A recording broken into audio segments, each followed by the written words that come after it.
lo que vamos a hablar es de cómo identificar una hipótesis de investigación o una pregunta de investigación que podamos evaluar en un estudio. Si podemos pasar a la siguiente diapositiva, por favor.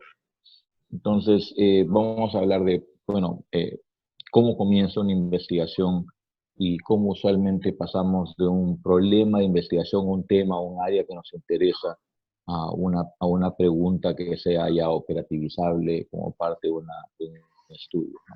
Y justamente como parte de eso quiero resaltar que lo central que es justamente el contar con una hipótesis o pregunta de investigación a fin de poder eh, realizar una investigación eh, de aporte, ¿no? Es relativamente fácil recoger datos o generar evidencia en general, pero lo que a veces es bastante difícil es identificar una brecha en el conocimiento humano que tenemos del universo, que podamos efectivamente responderla con una pregunta de investigación.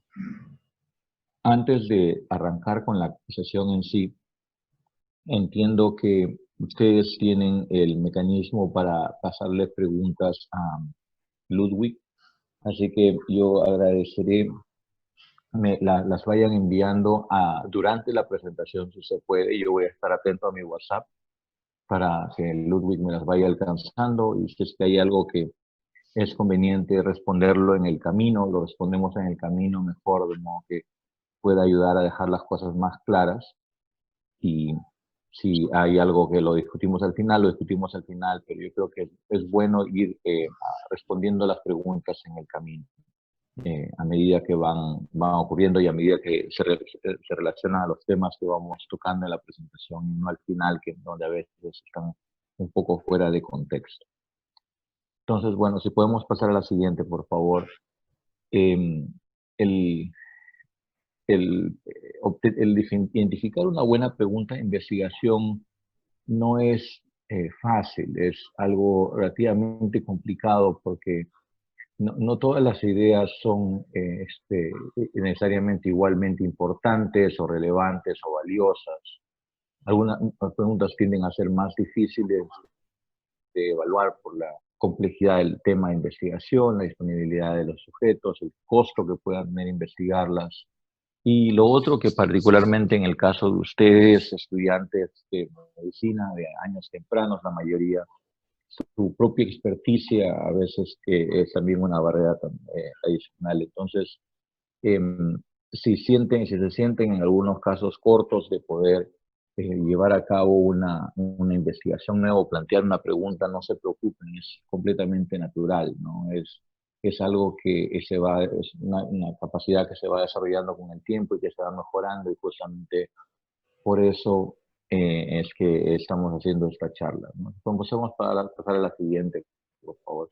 En, el, en términos de lo que se trata de eh, investigar, quisiera hablar de dos puntos importantes que este diagrama llama colación. El primero es que lo que estamos tratando de hacer es aproximarnos a saber, a conocer una verdad en el universo, ¿no? Lo que estamos tratando de responder con un estudio de investigación es conocer la respuesta a una pregunta en el universo, y para ello desarrollamos un estudio el cual nos da eh, el resultado de esa pregunta en los datos que hemos recogido dentro del estudio. Eso es lo que está en el recuadro señalado con líneas punteadas, ¿no? Es la aproximación que hacemos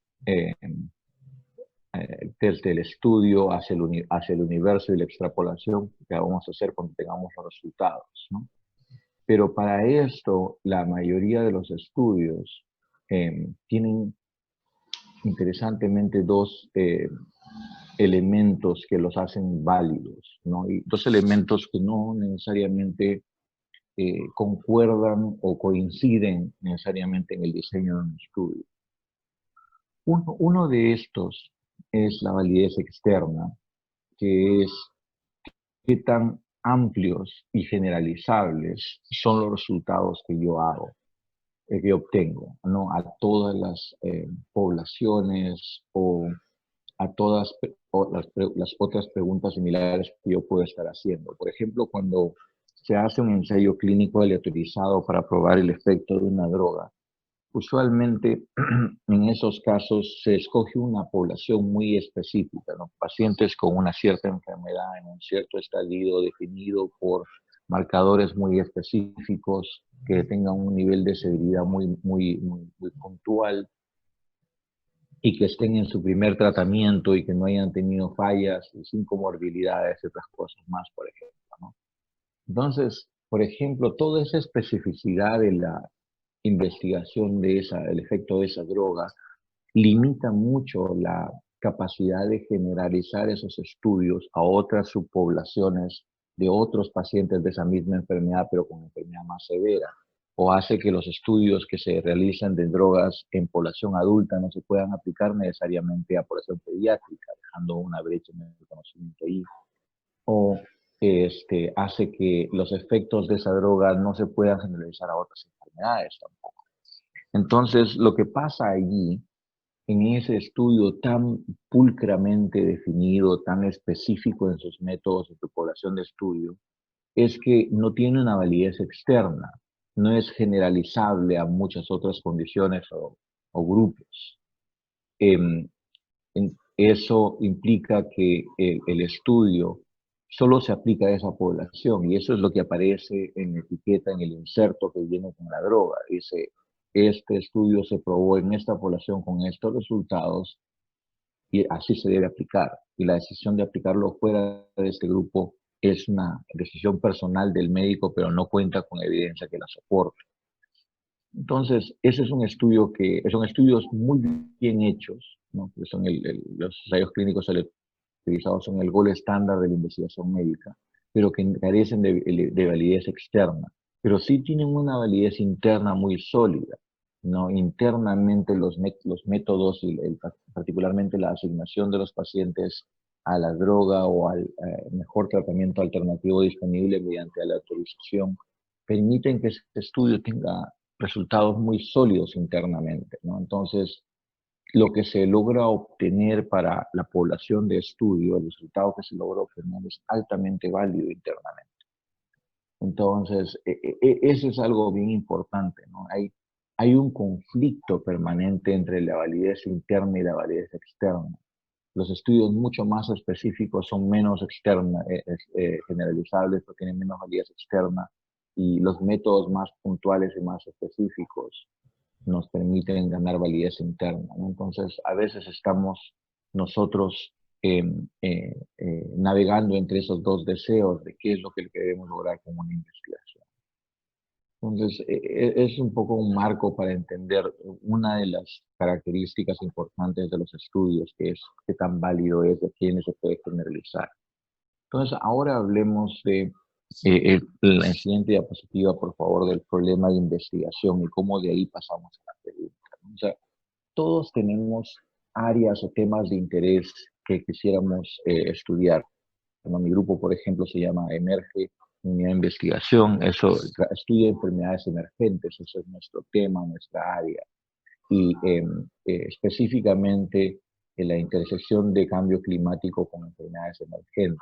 Entonces, nos interesa ver el efecto del cambio climático en las enfermedades emergentes, en su incidencia, en su severidad, en sus otras características.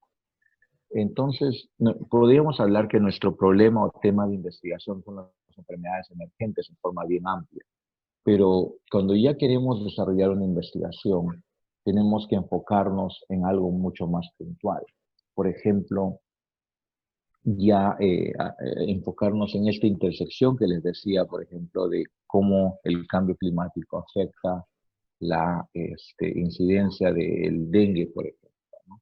Y tal vez más específicamente para ya poder llegar a refinar esa potencial investigación, yo tengo que definir exactamente cómo quiero puntualizar esa investigación, cómo voy a operacionalizar esta investigación. Entonces tengo que aterrizar esta idea, este concepto de cambio climático que lo he planteado como la exposición del interés en algo mucho más puntual, porque Cambio climático para algunos puede ser que se derritan los glaciares, para otros puede ser que se incremente la temperatura y para otros puede ser que haya eventos como el Niño con mucho más frecuencia.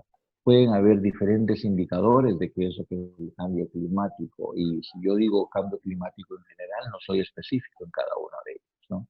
Y puede ser que para algunos de estos factores haya más investigación o evidencia que en otros. Algunos de estos elementos que constituyen el cambio climático, que representan el cambio climático, han sido mejor estudiados que otros en su relación con las enfermedades emergentes. Entonces, yo tengo que puntualizar en cuál de ellos hay un vacío de información. Y si bien es cierto, estoy hablando aquí de dengue como una enfermedad emergente, podrían haber otras, podría estudiar chikungunya o zika, ¿no? Entonces, el, el punto para una investigación de impacto importante es que primero podamos definir podamos puntualizar dentro de todo nuestro amplio y vago tema de investigación cuál pregunta puntualmente queremos investigar, ¿no? O sea, cómo operacionalizarla, cómo definirla puntualmente para que podamos, en base a eso, ya diseñar todo el estudio para esa pregunta en particular.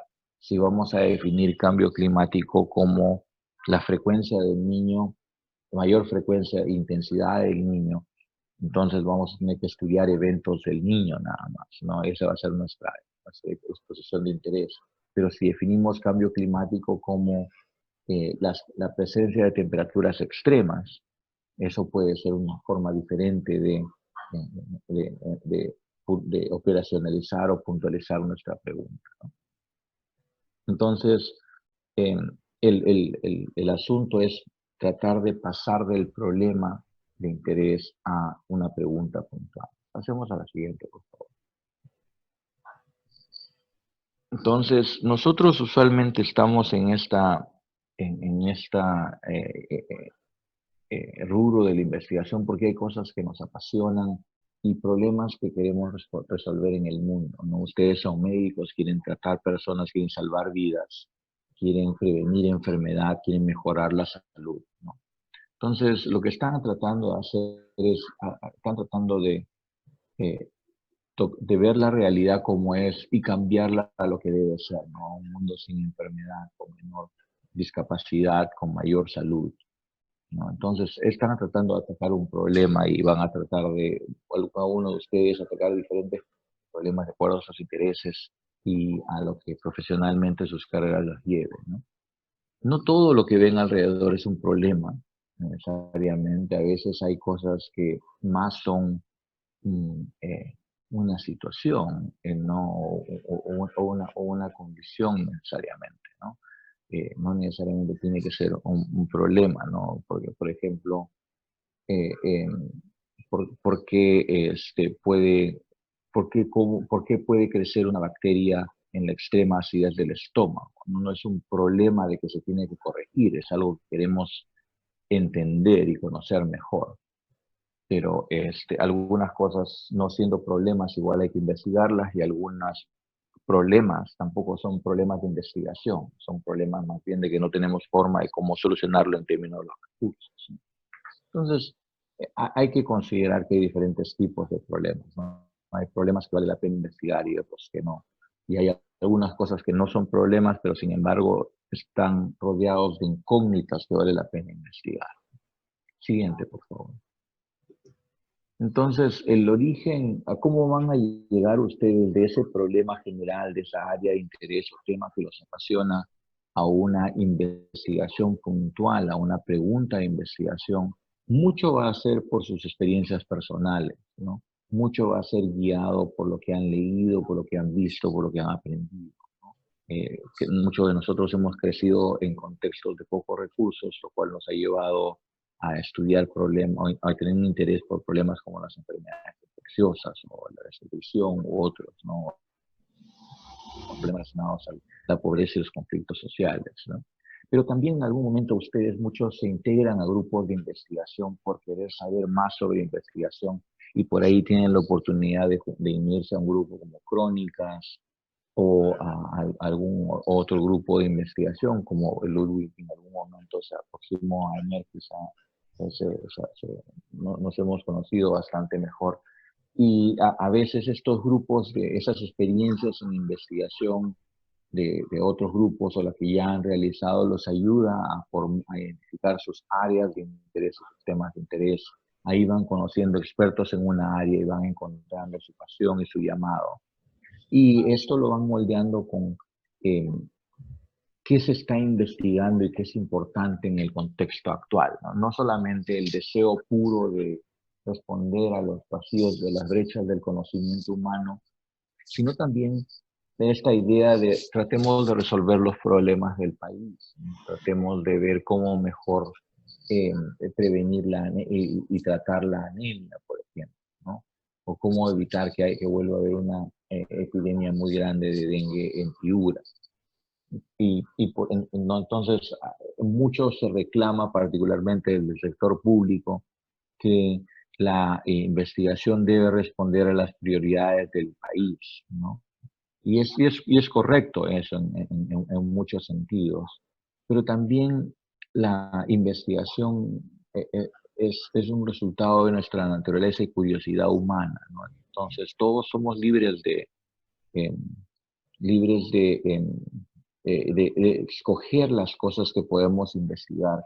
Y si el Estado considera que hay cosas que son prioridades, debería poner una buena cantidad de fondos públicos para realizar este tipo de investigaciones, y no solo para las propias actividades del sector público, sino para todo el mundo. Entonces, es importante responder a las prioridades, pero no es lo único, ¿no? Si ustedes quieren dedicarse a ciencia básica, a entender la bioquímica de una cierta molécula, solamente para conocer cómo funciona, pues en buena hora construyan conocimiento, ¿no?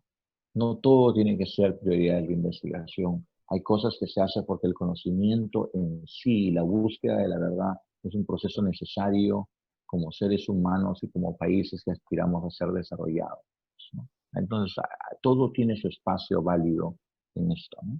Y por último, algunas ideas de investigación sale de la el interés de aprender sobre problemas o campos emergentes, ¿no? Nosotros que trabajamos mucho en metodología, los alumnos con frecuencia vienen y nos dicen, yo quisiera aprender sobre estadística espacial, o yo quisiera estudiar el microbioma, o yo quisiera ver expresión génica, ¿no? Quisiera hacer un estudio que tenga que ver con expresión génica porque les interesan los métodos o los temas. Y si bien es cierto, allí el riesgo es estar muy afectado por lo que está de moda y no realmente construir una línea de investigación correcta, también es importante y tiene su mérito el estar en la cresta de la ola de la investigación. Entonces, todos estos caminos de cada uno de nosotros nos conduce a las ideas de investigación que queremos saber, ¿no? No voy a repetir individualmente cada una en las diapositivas que se tienen a continuación, y le mencioné eh, a Ludwig que ustedes pueden pedirle las diapositivas si es necesario. Perdón, que las diapositivas están a su disposición, más bien, perdón, no es que sea necesario, sino que si ustedes las quieren, por favor, háganle presente y se les podemos dar en PDF para que las puedan ver. Pero voy a aprovechar y voy a saltar un poco específicamente el detalle de cada una de estas fuentes de inspiración, digamos así, para la búsqueda de una idea de investigación. Entonces, Ludwig, te voy a hacer una mala pasada y te voy a decir que nos pasemos hacia la diapositiva número 18, donde dice, habla ya de la pregunta de investigación en sí.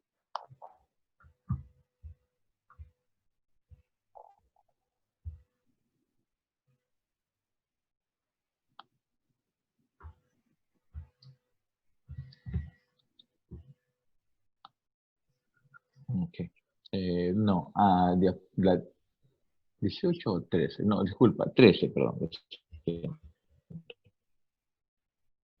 La 13.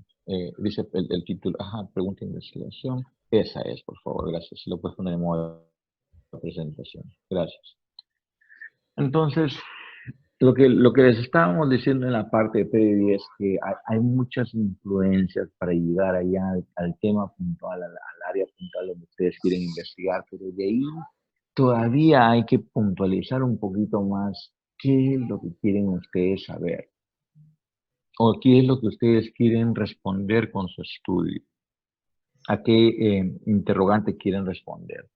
Entonces, aquí el concepto de la pregunta de investigación ya no es tratemos de corregir un problema que está roto, ¿no? Como una declaración de intención, o yo quiero investigar en esta área grande específica, ¿no? Aquí el trabajo es diferente.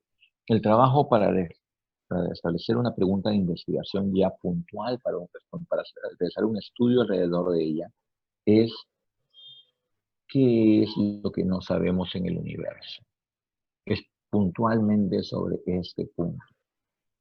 Por ejemplo, ¿qué métodos efectivamente o qué método podría servirnos para controlar el dengue?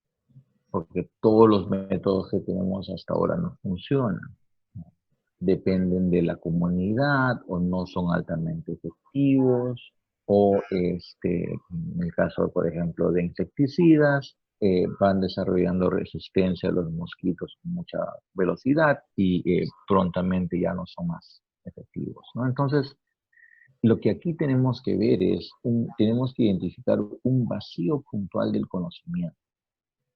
Por ejemplo, ya más puntualmente hablando de cómo hacer que las intervenciones contra el dengue puedan ser más efectivas, podríamos decir cómo lograr que la comunidad se involucre en forma permanente en el control del dengue, ¿no? En el limpiado de recipientes, en el tapado de recipientes, en el permitir al personal de salud que ingrese a sus casas para trabajar con sus recipientes donde guardan agua, ¿no? Entonces, tal vez ya mucho más puntualmente decir que de todos los tipos de mensajes que les damos a la población, ¿cuál es el más efectivo para poder convencer a la población y que cambie su conducta de la forma que quisiéramos, ¿no? Y en vez de hablar de cuál, porque puede haber muchos,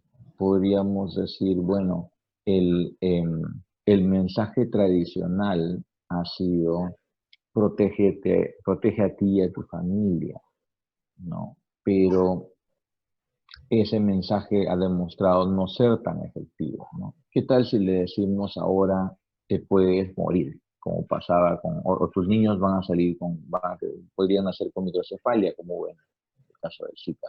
Ese mensaje es más efectivo que el mensaje tradicional de protégete a ti y a tu familia, o te puedes morir ahora que hay dengue, dengue ¿cómo se llama? Dengue severo, ¿no? Entonces, este mensaje de prevención es más efectivo que este otro mensaje tradicional para que la gente comience a adoptar conductas de mayor, de conductas saludables en forma más permanente. Entonces, lo que tenemos que ver es encontrar un conocimiento puntual o un tópico puntual en el cual tenemos un desconocimiento, una brecha en el conocimiento o una cierta incertidumbre sobre si este mensaje es más efectivo que el otro mensaje o no. Entonces, lo que estamos tratando de hacer es identificar una brecha muy puntual del conocimiento que tenemos, en la cual si diseñamos un estudio específicamente para responderla, esa brecha puede ser, ese, ¿cómo se llama? Ese estudio nos responde a ese desconocimiento, a esa incertidumbre y con eso logramos poder potencialmente habilitar una intervención o un mayor conocimiento que nos permita más adelante llegar a intervenciones o algo así, ¿no? O sea, algo que sea potencialmente valioso. Entonces, lo que le estamos queriendo decir es que el estudio se debe diseñar alrededor de una brecha del conocimiento humano. Idealmente, esta brecha debe operacionalizarse en forma de una hipótesis, ¿no? Una hipótesis que ustedes se deben acordar, tradicionalmente tiene dos expresiones, ¿no? Una, según el método científico, nosotros usamos una hipótesis alterna que expresa nuestro punto de vista y nuestra expectativa de lo que el estudio debe arrojar. Y una hipótesis nula, que es lo que refleja el conocimiento que tenemos ahora, ¿no? Entonces, nosotros podríamos, en este tema de los mensajes, por ejemplo, nuestra hipótesis alterna del nuevo conocimiento que nosotros esperamos lo poder demostrar, es que, por ejemplo, este mensaje de que el dengue puede matar por el hecho de de haber ahora dengue severo, es un mensaje más efectivo que el mensaje tradicional de protégete a ti y a tu familia de la enfermedad, ¿no? De una enfermedad muy dolorosa y que genera una carga en la enfermedad. Pero nosotros estamos planteando aquí que la hipótesis alterna, que es lo que nosotros esperamos encontrar, eh, implica que el mensaje de la muerte es más importante. La hipótesis nula aquí, la contraparte de la hipótesis alterna de lo que nosotros podemos encontrar es que ambos mensajes son igualmente efectivos o que el mensaje de la tradicional de protégete a ti y a tu familia es más efectivo que el mensaje de la muerte. ¿Y de qué parte eso? ¿No? Parte de que tenemos una incertidumbre al respecto, de que no sabemos cuál de los dos mensajes puede ser realmente más claro. Sea que nunca se ha evaluado este otro mensaje del riesgo de muerte, o sea que los estudios que han evaluado esta pregunta o esta incertidumbre, esta brecha del conocimiento, han arrojado resultados inconclusos, ¿no? No concluyentes, ¿no? Algunos estudios pueden haber dicho que el mensaje de la muerte es más efectivo y otros estudios pueden haber dicho que el mensaje de protege a ti y a tu familia puede ser el más efectivo. O puede ser que los estudios que se han hecho previamente eh, y han arrojado una respuesta, pueden haber dicho que un mensaje es más efectivo que el otro, pero no eran bien hechos, ¿no? Y no se podían, por lo tanto, generalizar. Eran estudios, por ejemplo, no aleatorizados o estudios hechos en poblaciones muy particulares que no permiten su generalización a la población general, o habían sido hechos, por ejemplo, en Estados Unidos, donde hay un nivel de recursos y conocimiento diferente, que no se aplicaría acá, porque al momento que traemos esto a nuestro nivel de educación y eh, de, de,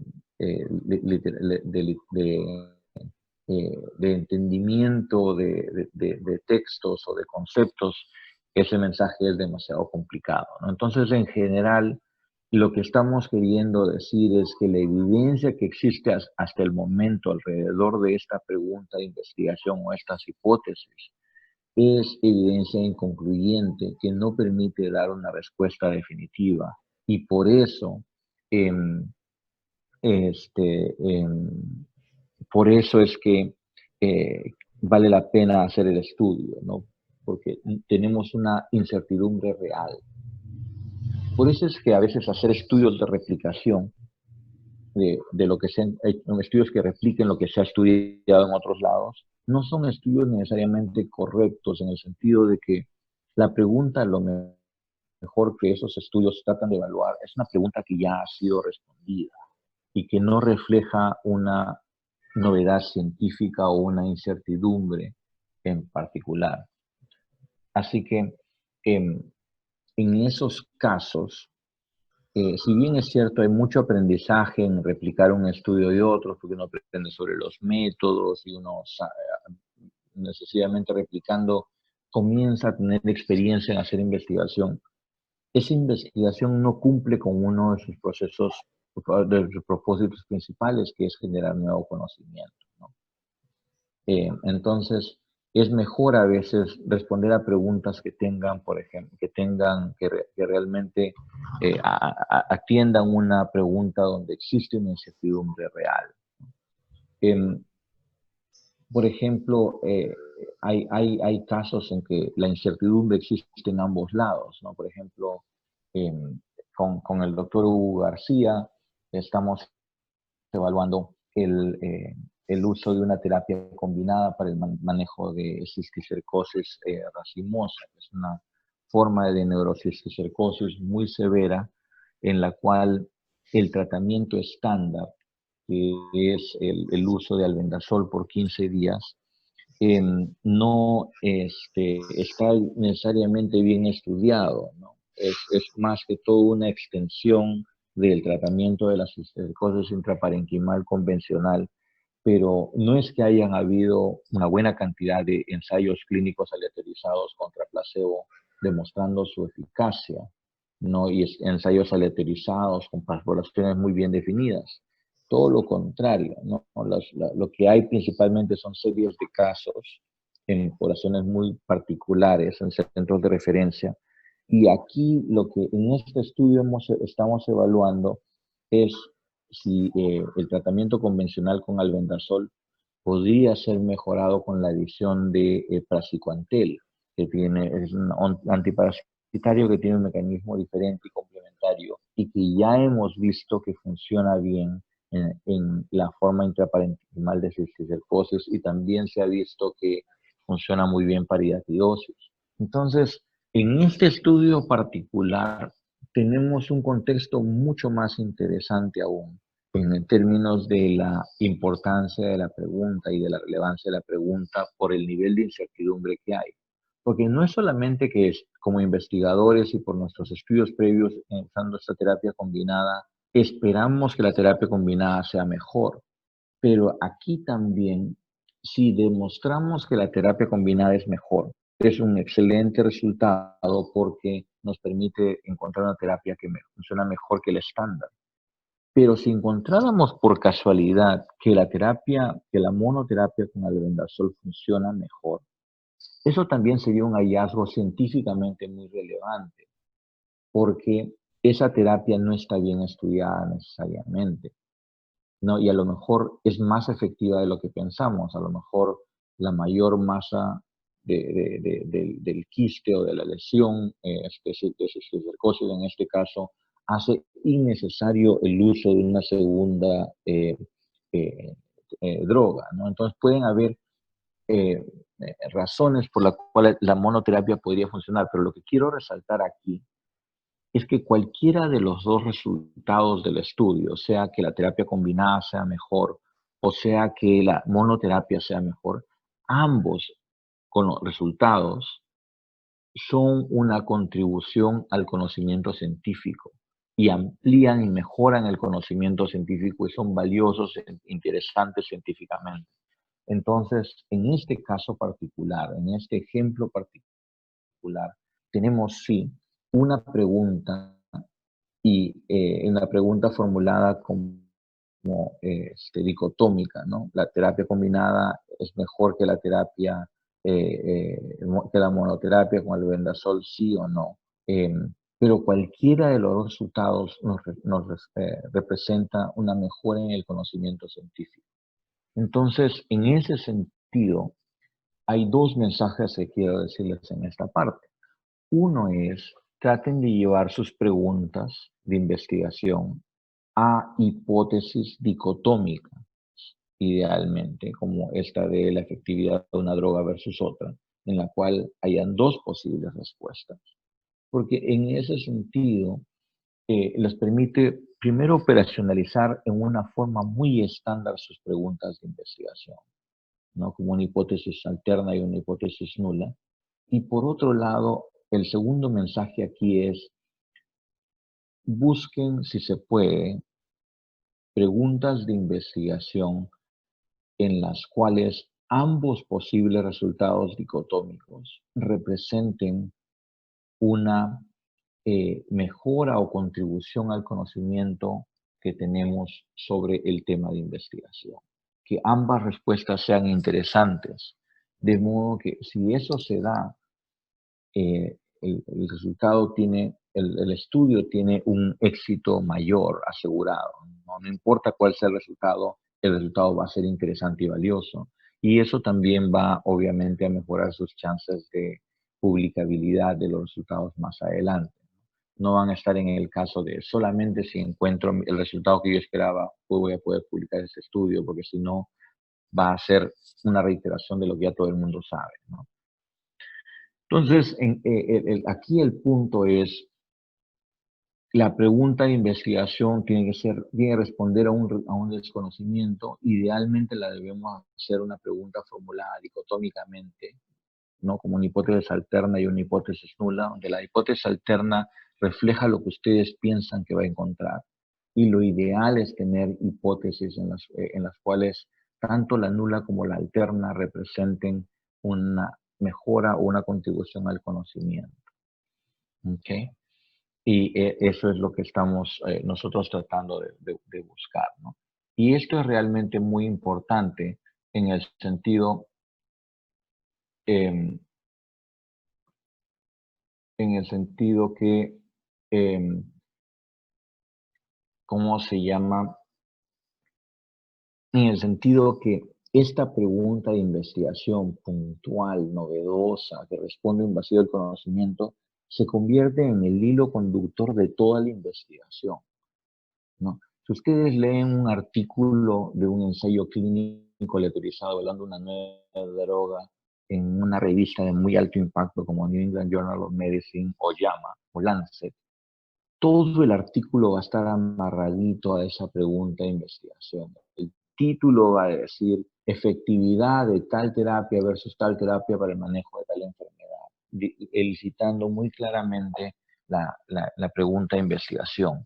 En el resumen, los métodos van a resaltar cómo se evaluó la efectividad de ambas drogas. El resultado va a indicar un indicador puntual de cómo se mide esa eficacia y la conclusión del resumen va a ser esa droga fue más efectiva que la otra o no. Y de la misma forma, los métodos, ya en el artículo mismo, los métodos, los resultados van a claramente centrarse en la respuesta a esa pregunta y cómo se hizo, y el primer párrafo de la discusión y el último párrafo de la sección de la discusión va a hablar sobre esa respuesta a esa pregunta de investigación. Entonces, todo termina amarrado a esa pregunta y cosas como el cálculo del tamaño de muestra, los métodos estadísticos, los métodos de laboratorio, la selección de pacientes, todo se amarra a esa pregunta de investigación, que es el objetivo central del estudio. A veces tendemos a pensar de que por tener múltiples objetivos o por atacar múltiples cosas, podemos nosotros mejorar una investigación, no por recoger más datos o por hacerla más diversa, pero en verdad no es así. Usualmente una buena investigación se justifica y se para por sí sola, se sostiene por sí sola por tener una pregunta central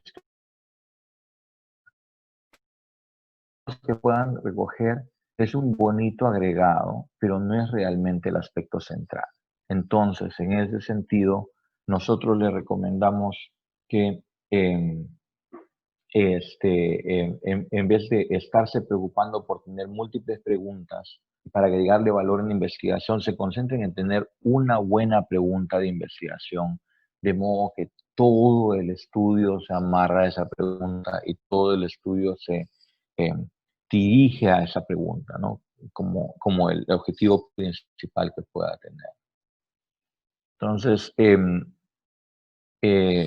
pasemos brevemente a la siguiente porque me gustaría en algunos de los siguientes minutos, ya estamos en más o menos minuto 40, hablar un poco pasamos a la siguiente diapositiva, por favor, Ludwig, porque me gustaría caracterizar un poco un par de aspectos que resaltan qué separa una buena pregunta, cómo se puede plantear una buena pregunta, ¿no? Entonces, primero que todo, hay, o sea, naturalmente queremos responder preguntas que avancen el conocimiento, pero algo que tenemos que entender es que estos son procesos iterativos, ¿no? Entonces, responder una pregunta, en vez de cerrar un tema de investigación, lo abre más. Es como ¿cómo se llama?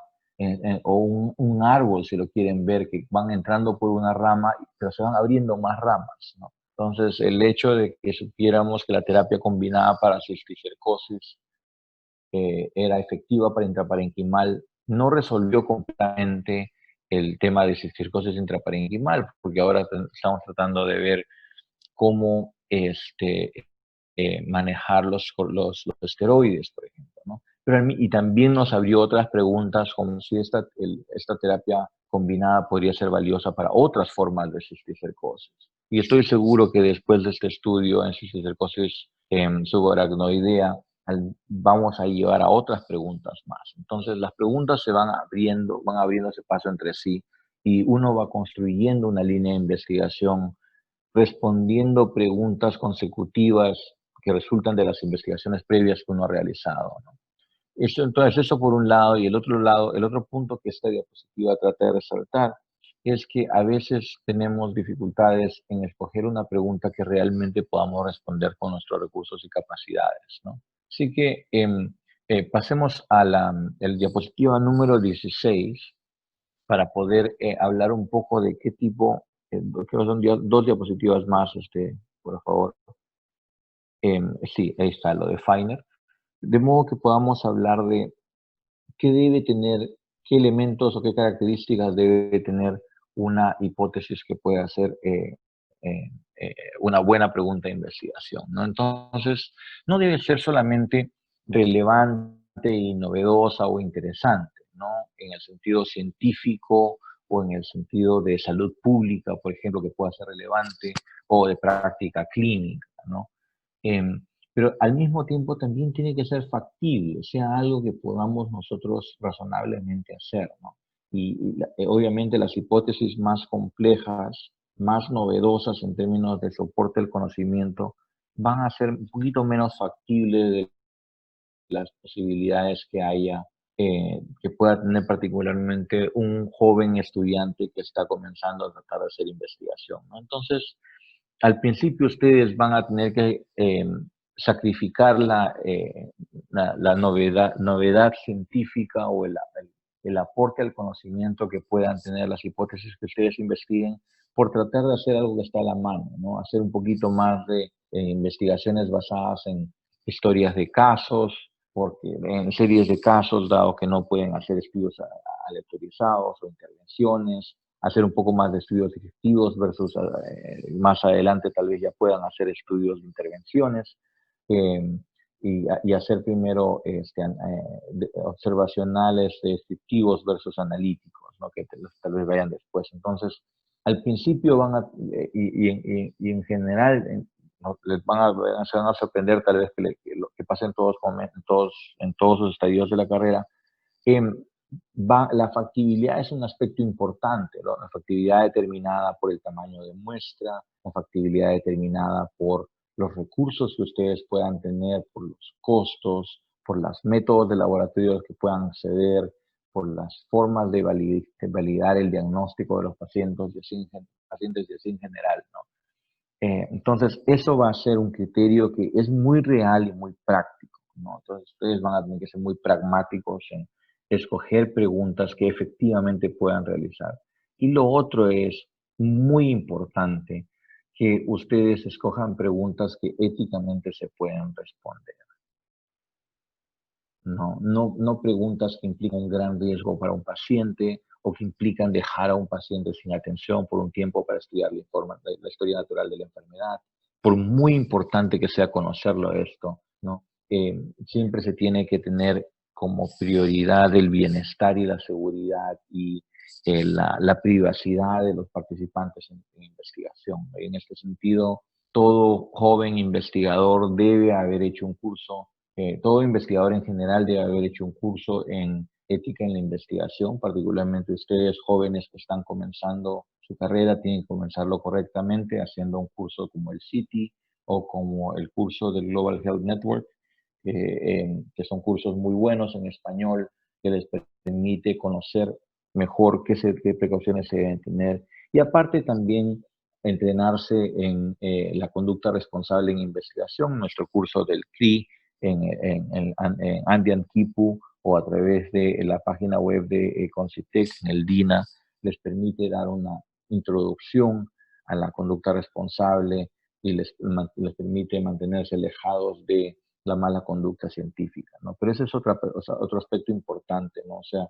ustedes no deben poner en riesgo a los pacientes, a sus pacientes o a las personas que van a investigar por la investigación que pueden hacer, ¿no? Y a veces cosas que pensamos que no tienen ningún riesgo, como por ejemplo darle un extracto de hierbas a una población que puede estar desnutrida.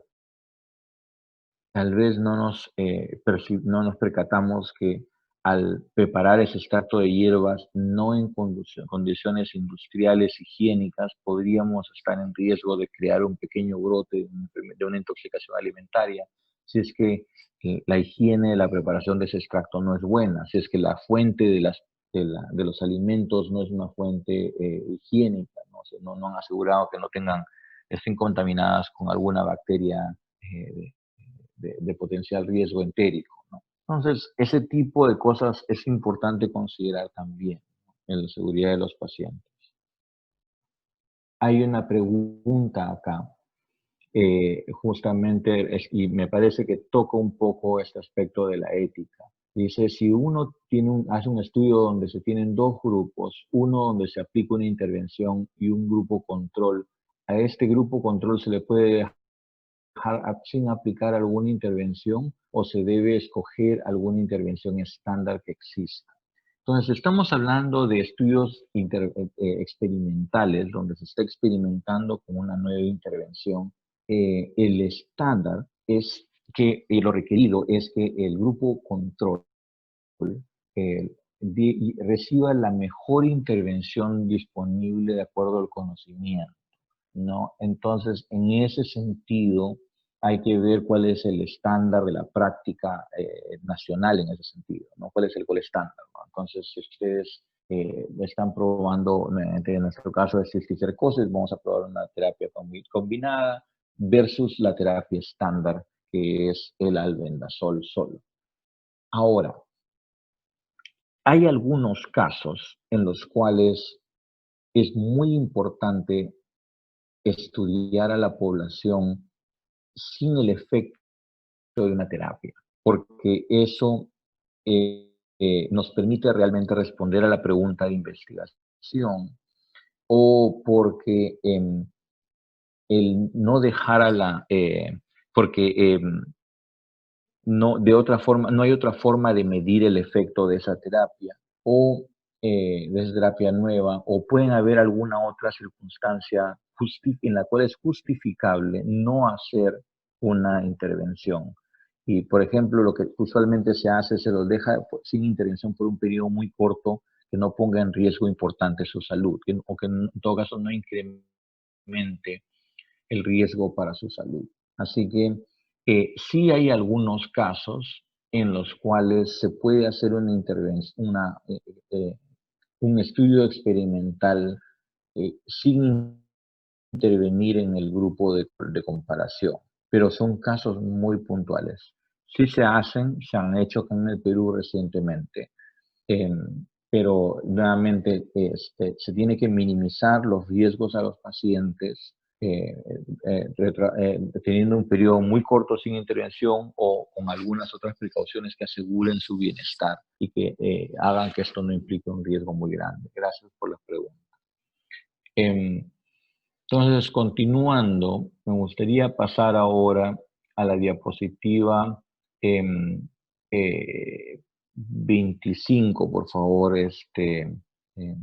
Ludwig, para poder hablar un poco de la formulación de preguntas de investigación vía la estructura PICO. Diapositiva 25, por favor, Ludwig. Gracias.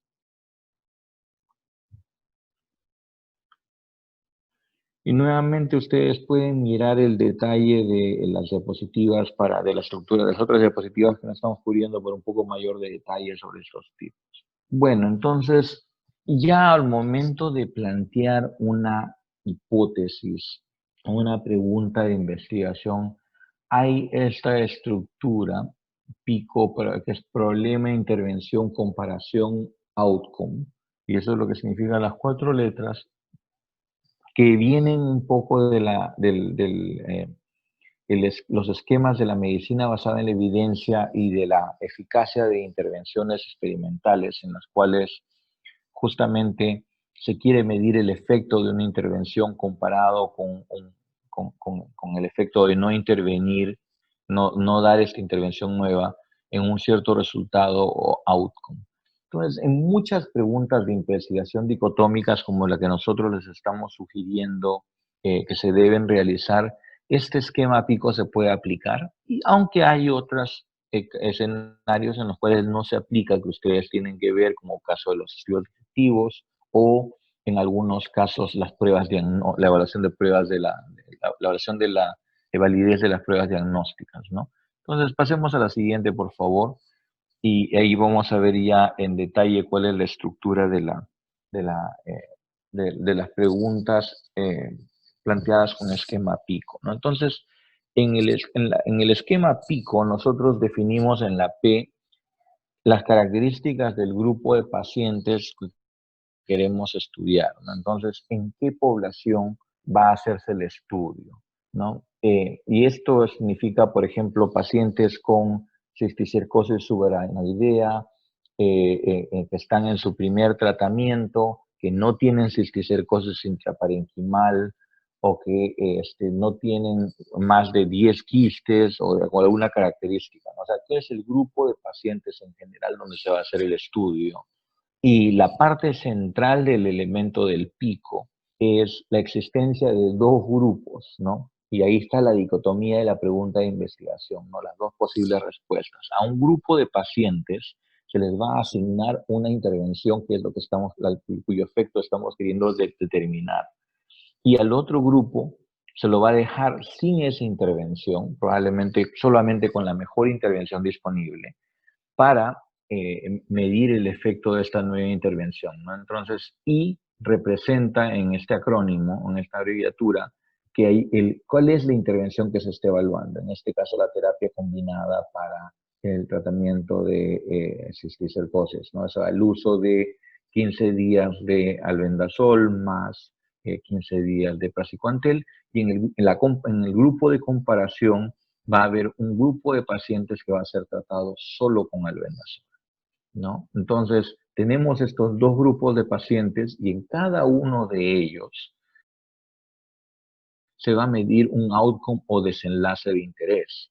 En este caso, para nuestro estudio, por ejemplo, lo que se ha planteado como el desenlace de interés, dado que son un tratamiento con 2 antiparasitarios, lo que queremos ver es que los quistes que, que dan origen a esta enfermedad, a cisticercosis subaracnoidea, reduzcan de tamaño importantemente, más de 90%, o desaparezcan, ¿no? En su totalidad. Entonces, nuestro outcome es la desaparición de los quistes subaracnoideos, ¿no? Entonces, eso es lo que esperamos a medir y lo medimos en ambos grupos de interés, en el grupo intervenido con la terapia con la terapia combinada albendazol praziquantel, y medimos también qué frecuencia de pacientes desaparece de los quistes en el grupo que recibe la terapia convencional de albendazol solo. Y después se comparan estos dos resultados, ¿no? Pero la manera de operacionalizar la hipótesis acá es mediante estos 4 elementos, ¿no? La población, los pacientes con cisticercosis subaracnoidea, la intervención y la comparación, asignando a un grupo de pacientes a intervención con terapia combinada y a otro grupo con pacientes a la terapia convencional, y la medición del resultado en ambos grupos de interés, el resultado de interés, que es la desaparición de los quistes subaracnoideos, ¿no? Entonces, Esta formulación, esta estructura o esta abreviatura PICO captura la esencia de las preguntas dicotómicas de los estudios de mayor nivel de solidez de evidencia, que son los estudios clínicos aleatorizados, pero también nos permite aplicarlo a estudios de cohortes o estudios caso control, donde hay dos grupos, o aún a estudios de corte transversal, en los cuales la población en el corte transversal se puede dividir en expuestos y no expuestos como si fuera una cohorte retrospectiva en cierta forma, ¿no? Entonces, esta formulación de preguntas PICO se aplica no solo a estudios de intervenciones de evaluación de eficacia de terapia, sino también a estudios epidemiológicos analíticos también. Entonces, pasamos a la siguiente, por favor, y ya estamos cerca a la hora. El tipo de preguntas que podemos responder usualmente es ¿cuál es la eficacia de una intervención? La pregunta estándar de medicina basada en la evidencia, ¿cuál es la eficacia de una droga? ¿Cuál es la eficacia de una vacuna? O podemos averiguar, responder a preguntas epidemiológicas, como por ejemplo, ¿cuáles son los factores que están asociados a tener o no una enfermedad o a curarse o no de una enfermedad, ¿no? Y después uno puede tener preguntas ya que ayuden no solo a saber qué está asociado a qué, sino también ver, por ejemplo, si un factor ayuda a la predicción de un cierto evento, ¿no? No solamente que esté asociado, sino que esté suficientemente fuertemente asociado como para que ese factor nos ayude a predecir la chance de tener un evento de interés. Siguiente, por favor.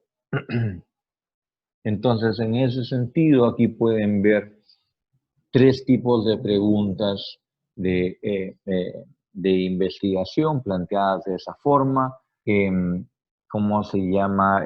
Planteadas como con la estructura de una pregunta pico, ¿no? Por ejemplo, en la primera pregunta, la población son pacientes con hidatidosis hepática. La intervención y el control es el uso o no uso de albendazol en su tratamiento, y el outcome o desenlace de interés es la cura, ¿no? Pero lo que no está especificado acá cómo se mide, ¿no? Y así se puede hacer analogías a esto para las otras preguntas también, pero todas estas preguntas están formuladas como preguntas dicotómicas tipo PICO. Entonces, podemos pasar a la diapositiva, dos más, por favor, a la diapositiva 30, que dice formulando la pregunta de investigación. Entonces, lo que nosotros queremos establecer son preguntas cortas, directas, pero bastante específicas, ¿no? Que tengan idealmente esa estructura pico cuando se pueda, y que nos digan qué vamos a medir, dónde, en quiénes, cómo. Las preguntas usualmente son planteadas en términos neutros, como si fuera la hipótesis nula, ¿no? ¿Cuál es la eficacia de la terapia combinada versus la monoterapia convencional para el tratamiento de cisticercosis subaracnoidea? No se la plantea en términos de nuestra expectativa, ¿no? Prejuiciosa tal vez, ¿no? Por ejemplo, no se deben plantear como la terapia combinada es potencialmente más efectiva o debería ser más efectiva que la monoterapia para el tratamiento de cisticercosis subaracnoidea, porque eso implica que nosotros sabemos que puede ocurrir, ¿no? Y no es que realmente lo sabemos, ¿no? La pregunta debe ser neutra en ese sentido y plantear las dos intervenciones que se van a comparar indicando nuestra incertidumbre y desconocimiento de cuál es la respuesta a esa pregunta, ¿no? Y el último punto sobre las preguntas de investigación es efectivamente no tratar de tener muchas o no tener muchas, sino tener una buena pregunta que dé sustento y justificación al estudio, ¿no? Quisiera pasar tres diapositivas más para abajo, por ejemplo. Aquí podemos ver en el siguiente, por favor. En este artículo que publicamos hace algunos años, aquí la pregunta es relacionada a la eficacia de los tres esquemas terapéuticos del uso de primaquina para prevenir recaídas. en el siguiente estudio, por favor, la siguiente diapositiva. Gracias. Ahí la pregunta es, ¿cuál es la asociación entre el capital social y el estrés postraumático crónico, ¿no? Y aún, miren, en el título de ese estudio no se refleja el resultado del mismo, pese a que ya lo sabemos, pese a que la publicación describe el resultado del estudio, ¿no? Pero el título deja todavía el interés en el lector para que el lector vaya a leer todo el abstract para saber cuál es el resultado del estudio, ¿no? Y en la diapositiva 36, si podemos pasar a la siguiente, creo que es dos más, donde ven ajá, esa, por favor, gracias. El rol de en hidróxido exhalado como predictor de atopia. Aquí también se habla de una posible asociación, se menciona, pero de forma neutra también, ¿no? De modo que quede al lector averiguar que se ha realizado, ¿no? Estos dos últimos son tesis de nuestros maestrandos publicados en revistas Q1 de alto impacto, ¿no? De nuestros alumnos de maestría. Entonces, tratando de resumir, y sí les voy a pedir que vayan alcanzando, por favor, las preguntas este, a Ludwig para poder responder algunas preguntas y cerrar con eso la presentación. Yo solo quería retornar a alguno de los mensajes puntuales, ¿no? Pasen de su pregunta de su tema de investigación o interés de investigación o área de investigación a preguntas puntuales, y idealmente, primero que todo, que sean preguntas que reflejen un desconocimiento o una brecha en el conocimiento público, no del universo, de modo que estas investigaciones mejoren el conocimiento, cumplan con su propósito, ¿no? No solo cumplan con que ustedes tengan una experiencia en investigación, sino que idealmente contribuyan al conocimiento humano. Lo siguiente es que estas hipótesis sean dicotómicas, idealmente estructuradas con la abreviatura PICO, describiendo claramente qué se va a comparar con qué indicador, qué desenlace y en qué grupo se va a comparar. Y que sean preguntas en las cuales idealmente cualquiera de las dos respuestas que ustedes obtengan a la evaluación de esa pregunta dicotómica puedan ser de interés. De modo que ambos resultados sean valiosos, interesantes y publicables, ¿no? Consideren la abreviatura FINER en ese sentido. Es importante que la investigación sea factible también, que esté dentro del alcance de lo que ustedes puedan hacer y que haya un buen balance entre su novedad científica y su viabilidad, de modo que no solo sea algo que ustedes nuevamente les dé experiencia, sino también que sea algo que contribuya al conocimiento científico, pero sea viable de ejecutar y que se vaya construyendo, ¿no? Y una recomendación última, no tanto relacionada a las preguntas de investigación, pero en general es, traten ustedes desde temprano en su carrera identificar los temas que les apasionan, los problemas de investigación que les apasionan y construyan alrededor de ellos una línea de investigación y encuentren el grupo con el cual quieren trabajar esos temas. De modo que ustedes vayan profundizando a través del tiempo y eventualmente les sea un poco más fácil encontrar preguntas, conocer cuáles son las preguntas importantes, ¿no? No, es bien fácil, como he mencionado antes, replicar estudios de otros, encontrar alguna idea interesante en temas no relacionados, pero es más importante construir esa línea de investigación que eventualmente los lleve a hacer aportes al conocimiento científico que puedan ser importantes. Entonces, con eso yo quisiera agradecerles por su tiempo. A través de Ludwig pueden obtener mi correo electrónico, mi número para hacer cualquier consulta.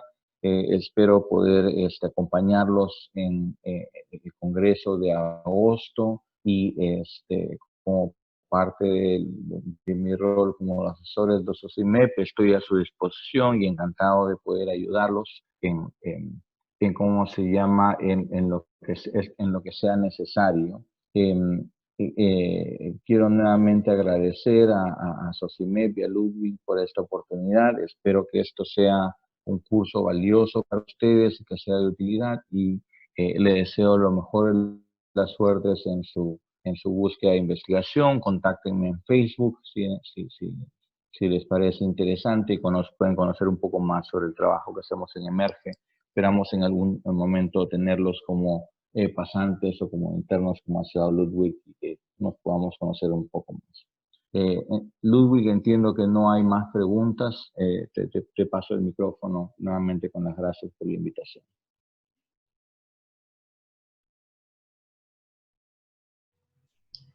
Bueno, no habiendo preguntas, aunque hay personas que aparentemente están escribiendo, quisiera agradecerle, doctor Lescano, a nombre de Socimed, la predisposición y paciencia que ha tenido con nosotros para esta ponencia y también por sus sugerencias para el curso, las cuales van a ser tomadas en cuenta. Y, y bueno, como ya sabemos, siempre contamos con usted, pero quisiéramos mm, agradecerle esa disposición y bueno, aunque ya sabemos que contamos con usted, esperamos poder seguir haciéndolo más adelante. Muchas gracias. A ustedes más bien, Ludwig, encantado y siempre a su disposición. Y más allá de, como lo hemos conversado contigo a lo largo del día, más allá de la gran voluntad de darles charlas o compartir de alguna forma algo de lo que hemos aprendido en el camino, también estoy muy interesado en discutir con ustedes cómo estos esfuerzos pueden ser más efectivos, ¿no? Y pueden llevar a fortalecer la investigación en el pregrado de medicina y a tener una medicina más científica y más sólida en nuestro país. Eh, Veo acá una pregunta más, así que voy a tratar de responderla, y si hay más, estoy encantado de poder ayudar. La pregunta dice: siempre el tema económico suele ser un factor limitante para investigar, sobre todo siendo estudiantes. Quisiera su experiencia que nos recomiende como estudiantes limitar nuestras ideas de investigación por lo económico o buscar maneras de desarrollarlas. Eh, o sea, el factor económico es inevitable, ¿no? Va a ser una restricción. La cuestión acá es: ¿qué preguntas pueden ser, o qué vacíos del conocimiento vale la pena estudiar, que están al alcance de ustedes, y qué es más compatible con el rol de un futuro médico interesado en investigar? Yo siempre he pensado que muchos médicos en investigar casos de enfermedad o series de casos poco descritas que en nuestro país puedan tener una mayor relevancia. Entonces, yo creo que hay mucho espacio para realizar investigaciones valiosas en series de casos, en forma retrospectiva o prospectiva, que puedan dar respuestas importantes, ¿no? Por ejemplo, en los últimos años en Piura se ha estado viendo o reportando eventos de fallecimientos de niños por golpe de calor, ¿no? Eso parece que está comenzando a convertirse en un tema recurrente, por lo cual eh, es posible que dentro de ese tema de investigación de golpe de calor hayan preguntas importantes, como por ejemplo, ¿qué hace que esos niños fallezcan y otros no durante una ola de calor? ¿No? ¿Qué tienen esos niños? Y no hemos podido responderlo adecuadamente mediante los estudios descriptivos que se han hecho hasta ahora. Por ejemplo, cada vez que ocurre podemos comenzar a estudiar preguntas nuevas. Por ejemplo, en estos brotes de enterovirus que presentaron casos asociados de Guillain-Barré. ¿Qué factores de riesgo han sido específicos en este brote de enterovirus en los niños que han desarrollado Guillain-Barré, ¿no? ¿O qué factor específicamente? Y esto en el contexto de la transmisión simultánea de Zika en el país. Entonces, yo creo que en estudios de casos, dependiendo del contexto específico, va a haber oportunidades que van a ser muy relevantes y valiosas y viables dentro de los recursos que ustedes pueden tener. Por otro lado, muchos estudiantes tienden a hacer análisis de datos secundarios con datos de la ENDES o de otras fuentes. Y si bien es cierto, esto es viable dentro de financieramente, yo no estoy seguro que eso los ayuda a ustedes a ser mejores médicos investigadores. Tal vez aquellos que tengan el interés epidemiológico o estadístico puede ser, pero yo creo que eso es menos valioso. Creo que es más valioso hacer lo que muchos han optado, como es hacer un poco de investigación en áreas relacionadas a la formación médica, ¿no? Como por ejemplo, ¿qué hace que un alumno en igualdades condiciones de formación rinda mejor? ¿O qué lleva a la decisión para tomar una cierta opción de residencia o no? ¿O por qué la gente se va del país? ¿Es algo que ya está predeterminado o no? Yo creo que hay muchas preguntas relevantes que ustedes pueden estudiar para conocer más de ustedes mismos y entender más los procesos que determinan sus opciones profesionales en el camino y que son viables de hacer a través de encuestas. No son terriblemente clínicos, pero están mucho más relacionados con su formación en el sentido que responden a temas que son de su interés, al interés de muchos de ustedes, ¿no?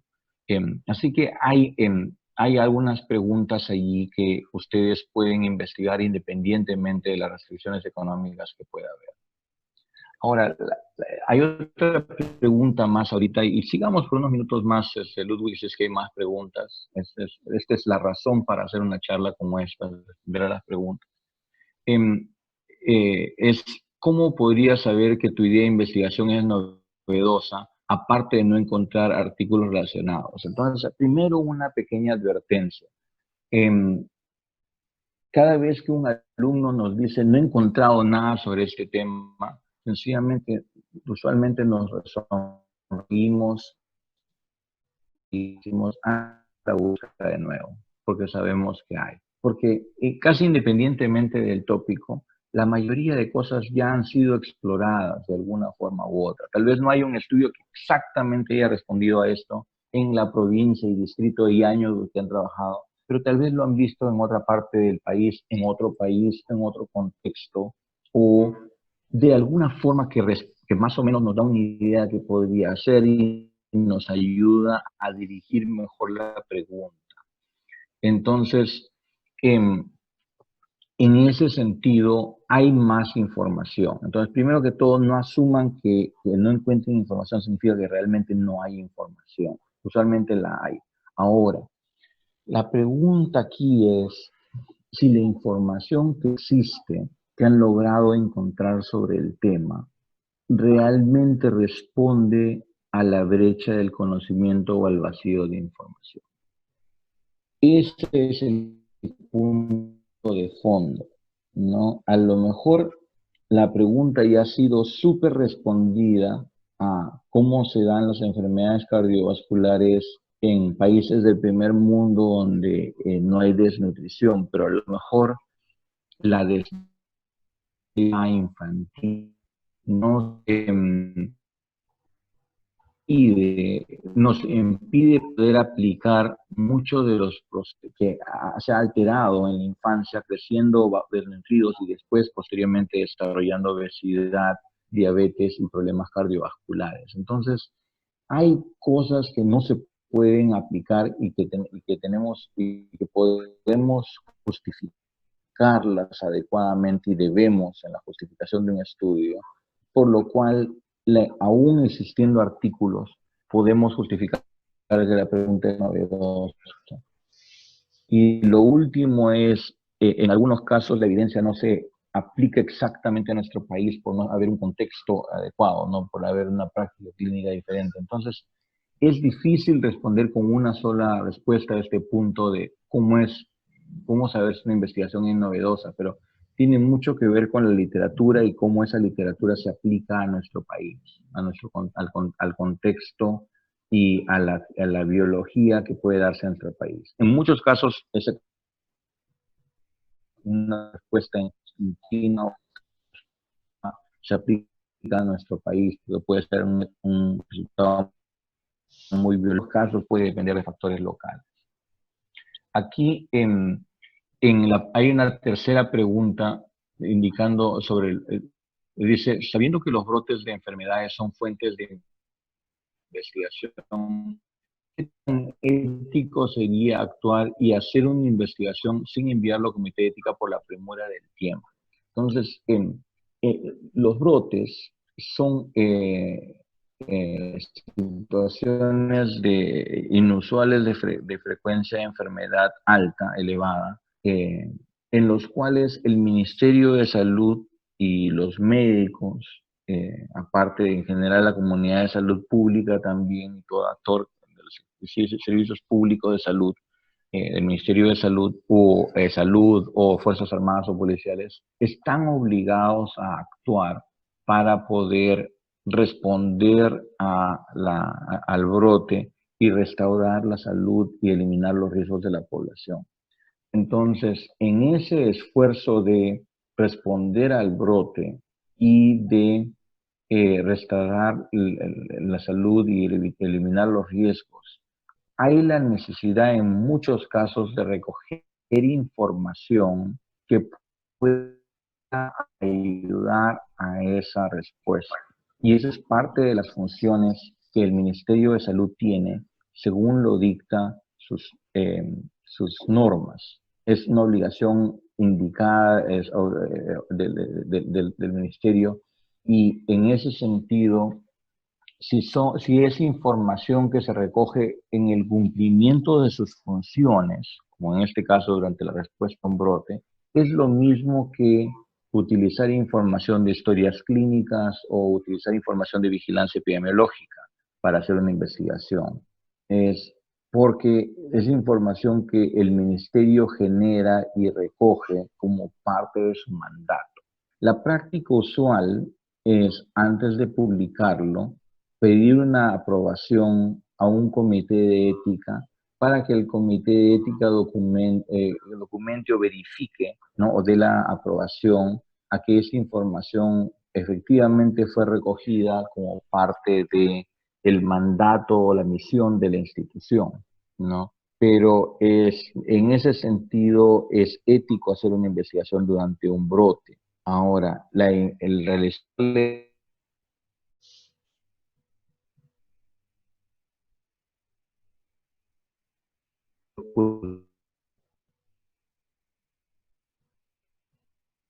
no solamente la parte debe ser algo que no ponga a las personas en un riesgo adicional de enfermedad, ¿no? O de severidad. Entonces tiene que hacerse en respeto a las prácticas de la de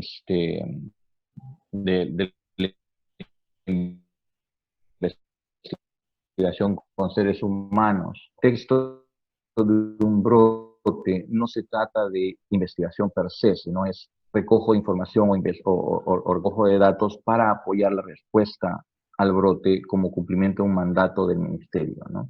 Entonces, no es investigación científica, sino es parte de una función del sector público. Hay una pregunta adicional sobre pico. Dice, muchas veces conocemos los conceptos sobre cómo establecer una pregunta pico. Sin embargo, llevarlo a la práctica resulta algo complejo.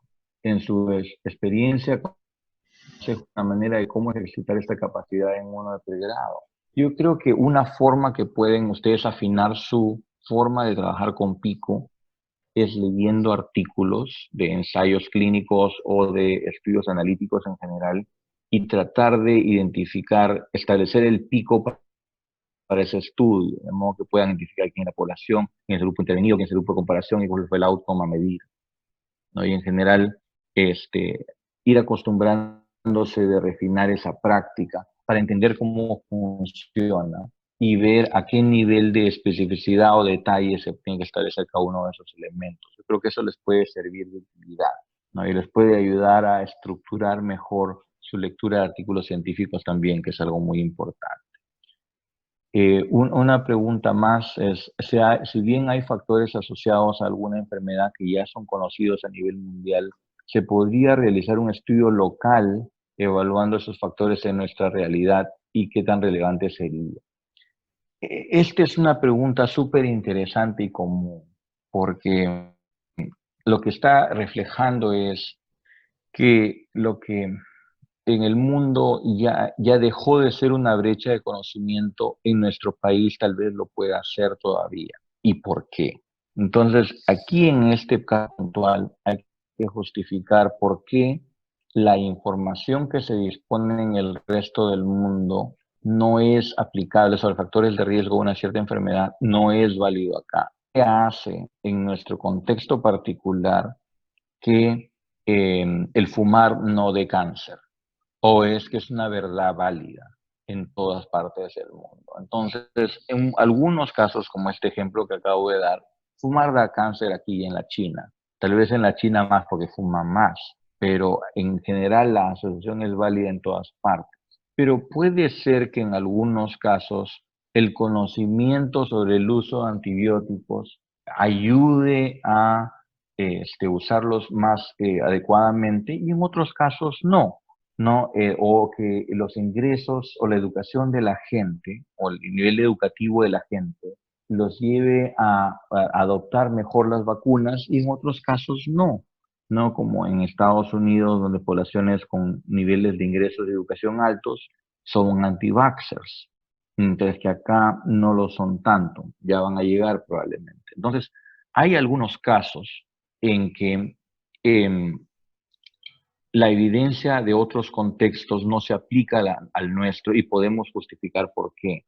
Pero esos estudios de réplica, de evaluar preguntas que se han respondido ya en otros contextos y que queremos hacer acá, solo se debe hacer justificando muy sólidamente que los resultados, existe una gran incertidumbre sobre si esos resultados se pueden aplicar a nuestro contexto local.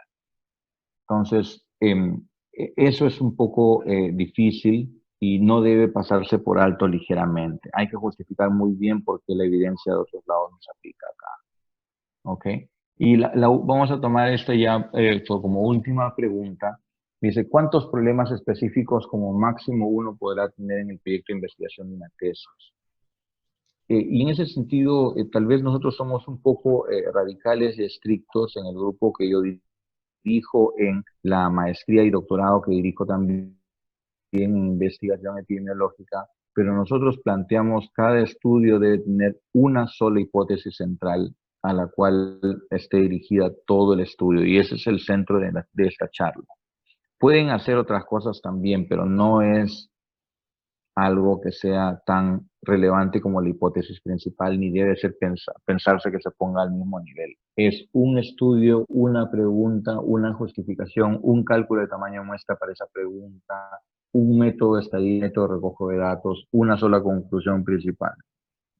Eso se convierte en un hilo de conductor, ¿no? Un problema específico, sino es más una pregunta de investigación, ¿no? Y esa pregunta de investigación va amarrada a un problema específico, pero deben verlo más como una pregunta de investigación que como un problema. Entonces, espero que la respuesta a las preguntas haya sido clara. Gracias nuevamente por las preguntas.